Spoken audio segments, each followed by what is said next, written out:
Hi friends, என்ன பழைய சோகம் உங்கள் வாழ்க்கையை சூழ்ந்து கொண்டிருக்கிறதா? எதிர்காலமே எனக்கு இல்லைன்னு சொல்லி கலங்கி கொண்டிருக்கீங்களா? பயப்படாதீங்க. ஏசாயா 43:19 கர்த்தர் வீதமாய் சொல்லுகிறார், இதோ நான் புதிய காரியங்களை செய்கிறேன், அது இப்பொழுதே தோன்றும் என்று. ஆகவே பயப்படாதீங்க.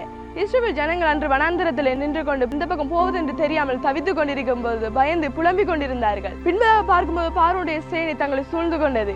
முன்பதாக செங்கடல் காணப்பட்டது. ஜனங்கள் எந்த பக்கம் போவது என்று தெரியாமல் தவித்துக் கொண்டிருந்தார்கள். முன்னோக்கியும் போக முடியவில்லை, பின்னோக்கியும் போக முடியவில்லை. அவர்கள் கலங்கிக் கொண்டிருந்தார்கள். இப்படிப்பட்ட சூழ்நிலை என்று நீங்க நின்று கொண்டிருக்கிறீங்களா? பயப்படாதீங்க. அந்த இஸ்ரவேல் ஜனங்களுக்கு செங்கடலை பிளந்து வழியை உண்டு பண்ணின தேவன் நல்ல தகப்பன் இன்று உயிரோடு இருக்கிறார். சில வேளை மனிதர்கள் கூட நம்மளை கைவிடலாம். சூழ்நிலைகளை திரும்பி பார்க்கும்போது சூழ்நிலையை கூட நம்மளுக்கு பாதகமாய் அமையலாம். ஆனால் அந்த தேவன் நம்மளோடு இருக்கும் பொழுது நம்ம எல்லாவற்றையும் வெற்றியாய் ஜெயிக்க முடியும். எல்லா பாதைகளையும் இலகுவாய் கடந்து போக முடியும். ஆகவே பயப்படாதீங்க.